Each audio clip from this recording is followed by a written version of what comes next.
আমাদের অন্তর্বর্তীকালীন সরকার নিয়ে চারিদিকে নানা রকম ক্রিটিসিজম, গুঞ্জন, অসন্তোষ সবই দেখা যাচ্ছে।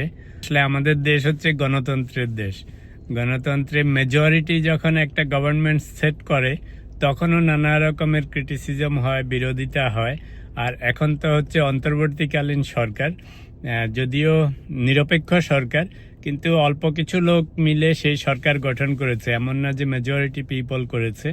তো সব উপদেষ্টা, ইভেন প্রধান উপদেষ্টা যারা দায়িত্বে ছিল তারাই সিলেক্ট করেছে। তো এই গণতান্ত্রিকভাবে নির্বাচিত সরকারেরই টাফ হয়ে যায়। আর যেহেতু অন্তর্বর্তীকালীন সরকার, এটা তো আরও টাফ হবেই, জানা কথা। তার মধ্যে একটা হচ্ছে যে কোনো রকম ম্যান্ডেট ছাড়া চলতেছে ওনারা।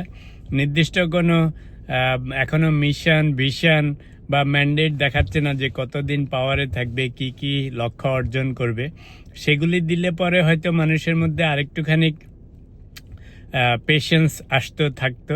তা এখন বিএনপি এবং অন্যরাও একটু অসহিষ্ণু হয়ে যাচ্ছে, হওয়ারই কথা। অনেক বছর ক্ষমতায় নাই, প্লাস এদেরও ভাবচক্কর বোঝা যাচ্ছে না। এটা কি সামরিক প্রশাসকরা চালাচ্ছে পিছন থেকে, না ডক্টর ইউনুস চালাচ্ছে, না কি হচ্ছে, কেউই কিছু বুঝতে পারতেছে না ঠিক মতো, রাইট? তা এখন আমার মতে এই গভর্নমেন্টকে যদি স্থির থাকতে হয়, গণতন্ত্রের দেশে এমনি এমনি খিচুড়ি সরকার বেশি দিন চলে না। তো এই সরকারকে একটা ম্যান্ডেট দিয়ে দিতে হবে নিজেরা যে কি এজেন্ডাগুলি করবে, কতদিনে করবে। সেটা করলে একটা হানিমুন পিরিয়ড দীর্ঘায়িত হতে পারে। আর নাইলে বলতে হবে যে আগামী 2 বছর 3 বছর সেমি আর্মি প্রশাসন চলবে, কিছু করা চলবে না। যতক্ষণ না আমাদের সংস্কার কার্য শেষ হয় ততক্ষণ এগুলি চলতেই থাকবে। Hi baby.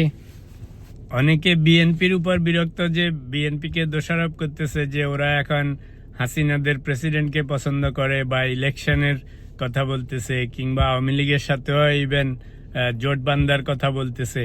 তো ওদেরকেও পুরোপুরি দোষ দেয়া যায় না। এটার পিছনের কারণ হচ্ছে যে বর্তমান সরকার যেভাবে চলতেছে, বিএনপি 100% শিওর না এটা কি আর্মিরা চালাচ্ছে, ওয়াকারুজ্জামানরা চালাচ্ছে, না ডক্টর ইউনুস চালাচ্ছে। তা এখন ভাবতেছে গত 15 বছর হাসিনার চক্করে পড়ে গেছে, আর কোনো কারণে যদি এই প্রেসিডেন্টকে সরাই দিয়ে আবার আর্মিরা কোনোভাবে ক্ষমতা নিয়ে নেয় পুরোপুরি, তো দেখা যাবে আরেক স্বৈরাচারে পড়ে আরও 15 বছর ওদের যাবে ক্ষমতার বাইরে। তো সেই জন্য ওরা ভাবছে যে আওয়ামী লীগের প্রেসিডেন্ট হোক আর যাই হোক, এটারে ঝুলায় রাখলে কোনো মতে গণতন্ত্র ভাব থাকতে থাকতে একটা ইলেকশন যদি করা যায়, কারণ ইউ নেভার নো কখন আবার ওয়াকারুজ্জামানরা চালাকি করে ক্ষমতা নিয়ে নেয়, যে কোনো গোলমাল হচ্ছে। তো সেই জন্য এটা এখন খিচুড়ি সরকার হয়ে গেছে। আসলে কে যে সরকার চালাচ্ছে পুরোপুরি বোঝা যাচ্ছে না। তো এই জন্য বিএনপিকেও দোষারোপ করা যাবে না, মিডিয়াকেও দোষারোপ করা যাবে না। যারা সরকারের ক্রিটিসাইজ করতেছে এই ইউনুস সরকারের, তাদেরকেও কিছু বলা যাবে না। তো এই জন্য একটাই উপায় আছে, সেটা হচ্ছে আপনাদের মিশন, ভিশন এবং টাইম ফ্রেম দিতে হবে। এটা না দিলে কিছুদিনের মধ্যে কিন্তু আর সেই হানিমুন পিরিয়ড থাকবে না। তখন চাচা আপনার যান বাঁচা করে যে যেখান থেকে আসছে পালিয়ে যেতে হবে।